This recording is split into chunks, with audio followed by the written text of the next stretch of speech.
Shalom saudara terkasih dalam Tuhan, hari ini kita akan membahas 7 nubuatan mengenai bangkitnya naga merah. Kita harus perhatikan baik-baik karena ini adalah salah satu tanda daripada akhir zaman.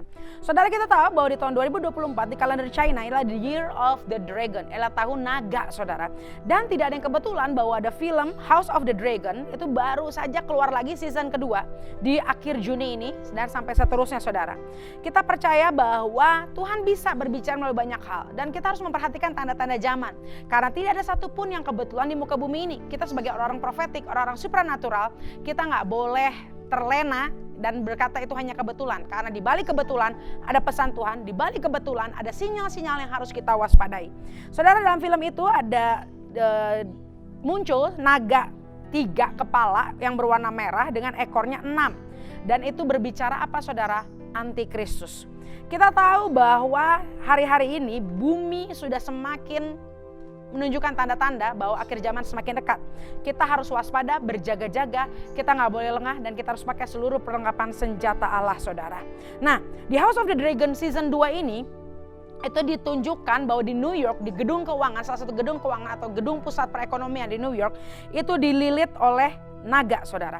Nah, itu artinya apa? Ada manifestasi dari kebangkitan sang naga yang harus kita perhatikan. Dan khususnya hari ini mata kita tertuju pada Amerika, mata kita tertuju kepada salah satu pusat keuangan dunia, dan naga yang sedang melilit daripada New York itu, naga yang ada dalam gedung keuangan di New York itu saudara. Tapi hari ini pilihan ada di tangan kita. Saudara mau anggap ini hanya kebetulan, atau saudara mungkin banyak yang bilang cocok logi atau dicocok-cocokin. Kita tahu bahwa di atas muka bumi ini, di bawah kolong langit, di bawah surga, seperti pengkhotbah katakan bahwa semuanya itu ada tujuan, semuanya itu ada cerita, semua itu ada pesan yang harus kita waspadai. Oke, saya akan bahas dengan cepat 7 nubuatan mengenai bangkitnya naga merah atau the red dragon saudara.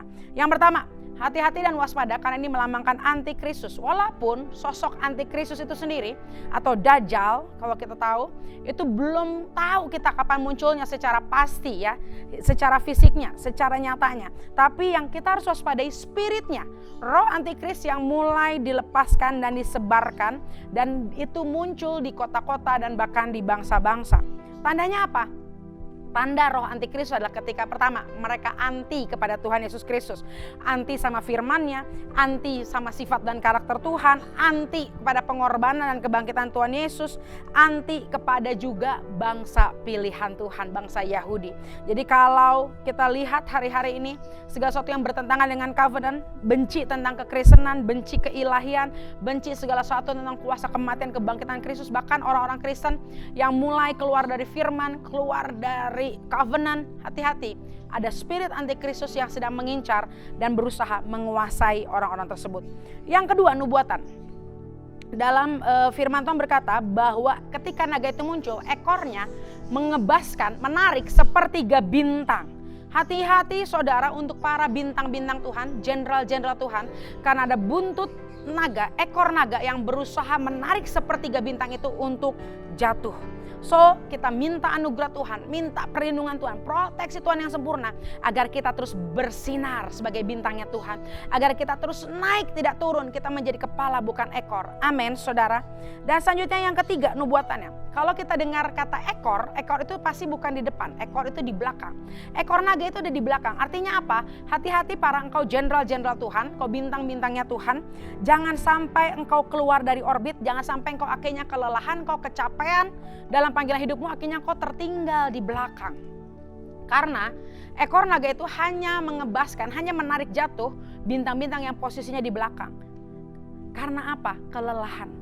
Karena keletihan, karena mungkin saudara tidak sabar menunggu, saudara menjadi ragu, saudara kehilangan iman, saudara letih, saudara mundur dari panggilanmu. Hati-hati, jangan sampai menjadi bintang yang terseret sepertiga itu. Tapi hari ini kita minta Tuhan merefresh kekuatan kita. Hari-hari ini kita minta kekuatan yang baru untuk kita terus berjalan dalam panggilan kita. Untuk kita nggak tertinggal di belakang, tapi kita maju ke depan. Kita harus berdoa, kita harus katakan bahwa kita orang-orang yang terlawat, kita bukan orang yang terlewat. Amin saudara. Yang keempat, dalam Wahyu dijelaskan ada wanita yang diasingkan di padang gurun dan dia melahirkan bayi saudara. Artinya apa? Wanita itu lambang gereja Tuhan dan bayi, keturunan, anak itu berbicara revival. Tetapi di balik melahirkan, kalau ada wanita, ada bayi, itu sedang disembunyikan, saudara, dalam firman Tuhan di Wahyu bisa dibaca. Karena setan sangat benci, sangat gak suka dengan gereja Tuhan, sangat gak suka dengan bayi yang akan dilahirkan. Tapi kalau saudara mau lihat terjemahan aslinya dari ensiklopedia Alkitab, sebenarnya wanita berbicara bangsa pilihan Tuhan, bangsa Yahudi, dan bayi itu juga berbicara revival. Tapi kita bisa mengartikan secara profetik, secara supranatural bahwa wanita itulah gereja Tuhan dan bayi itulah revival. Tetapi saudara, melahirkan tidak akan terjadi, bayi itu gak akan keluar, revival gak akan keluar kalau tidak ada erangan. Hari-hari ini Tuhan katakan, church, gereja, kita harus melakukan doa-doa yang mengerang. Kita harus berani bersuara di atas kebenaran firman Tuhan. Jangan kompromi, jangan ikuti arus dunia. Kita harus jadi gereja yang bersyafaat, gereja yang mengerang sampai revival itu lahir, sampai bayi itu lahir. Sehingga tidak ada lagi yang bisa menunda revival, tidak ada bisa membatalkan agenda Tuhan. So hari ini, siap kau yang menonton video ini, kau mungkin pelayan di gereja, pemimpin-pemimpin gereja, ayo bangkitkan pasukan-pasukan doa di gerejamu, dan doa yang mengerang, doa yang melahirkan, doa yang benar-benar hari ini berbeda dari musim-musim sebelumnya, karena revival akan segera terjadi di dalam nama Yesus. Selanjutnya yang kelima, hati-hati kalau kita tahu tentang wanita yang mau melahirkan, kita juga mendengar yang kayak tadi, sepertiga bintang mau dijatuhkan daripada ekor naga. Hati-hati tentang spirit of abortion, hati-hati spirit aborsi. Bukan hanya aborsi secara fisik bayi, tapi aborsi rohani, aborsi spiritual, aborsi pengharapan. Saudara, jangan anggap sepele roh aborsi ini. Hari ini kita nanti akan lihat bahwa bangsa-bangsa, orang-orang yang tidak mengenal Tuhan, mereka akan melegalkan aborsi. Tapi kita gereja Tuhan, kita harus tetap berdiri atas kebenaran. Jangan menjadi abu-abu, jangan kita kompromi, kita harus berdiri bahwa say no to abortion. Katakan tidak buat aborsi. Tapi yang hari ini secara alam roh kita juga waspada. Jangan sampai iblis mengaborsi mimpi dan janji Tuhan atas hidup kita. Jangan sampai iblis mengaborsi harapan kita. Caranya gimana? Rawat setiap janji Tuhan. Rawat setiap kandungan janji Tuhanmu. Be joyful in the hope and dreams. Bersukacitalah dalam harapanmu, bersukacitalah dalam impianmu. Percaya bahwa impian dan harapan kita akan menjadi kenyataan. Jangan fokus sama musuh kita, jangan fokus sama keadaan yang membuat saudara lemah, tapi jaga agar impianmu, agar panggilanmu, agar janji Tuhan itu lahir atas hidup kita, dan kita tolak patahkan semua roh aborsi di dalam nama Tuhan Yesus. Selanjutnya yang keenam, naga merah. Naga itu seperti yang saya sudah katakan, berbicara tentang setan, iblis, antichrist. Tapi naga itu juga berbicara sebuah negara, yaitu China. Saudara, dalam film tadi disebutkan bahwa di New York ada gedung yang dililit oleh naga. Dan itu tandanya apa, saudara? Amerika Serikat akan dililit oleh naga. Naga itu berbicara China. China dalam dekade ini, dalam musim ini akan menang dalam perang dagang. Kita akan lihat, kita akan fokuskan mata kita buat China, karena sistem ekonomi yang baru akan muncul di China, dan itu akan mereset seluruh keuangan global. China akan mengeluarkan uang digital yang akan melilit bangsa-bangsa. Hari ini watch and see sistem perekonomian di China, sistem perdagangan di China, karena itu akan mempengaruhi bangsa-bangsa. Selanjutnya yang ketujuh, tentang House of the Dragon. Ada perkataan di film itu selalu bilang, you may choose. Kamu harus memilih, you must choose. Kau harus memilih. Artinya gini, seperti Yosua saat dia akhirnya masuk tanah Kanaan, saat dia keluar dari Mesir, saudara. Dia bilang gini, mana yang hari ini kau mau pilih? Apakah kau mau menyembah Allah Kanaan? Apakah kau mau menyembah Allah-Allah di seberang sungai Efrat ini? Atau kau mau memilih menyembah Allahnya bangsa Yahudi, bangsa pilihan Tuhan?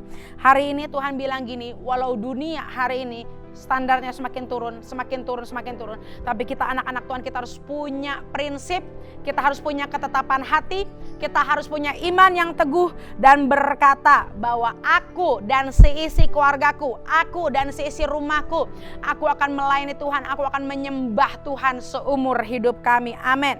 Karena antikris, iblis, setan, dan antek-anteknya akan selalu membuat bujuk rayu, jebakan, rayuan, agar orang-orang terlena dengan fata morgana dunia.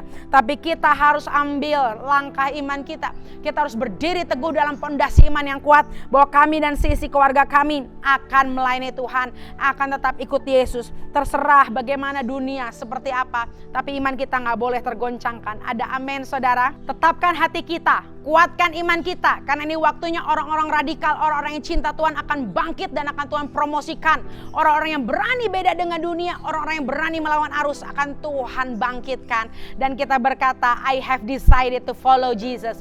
No turning back, no turning back. Ada amin saudara? Tetap semangat, demikian 7 nubuatan tentang bangkitnya Sang Naga Merah. Tetap berdoa, berjaga-jaga, percaya Roh Kudus, Tuhan Yesus Kristus itu jauh lebih berkuasa dari apapun juga. Tapi kita harus ambil bagian kita untuk berdoa, berjaga-jaga, dan gak boleh lengah atas setiap tanda-tanda zaman. Oleh karena itu, seakhir kata saya Rara Siahaan, Refiller Lady, mengakhiri video ini dengan satu kata, tuntas.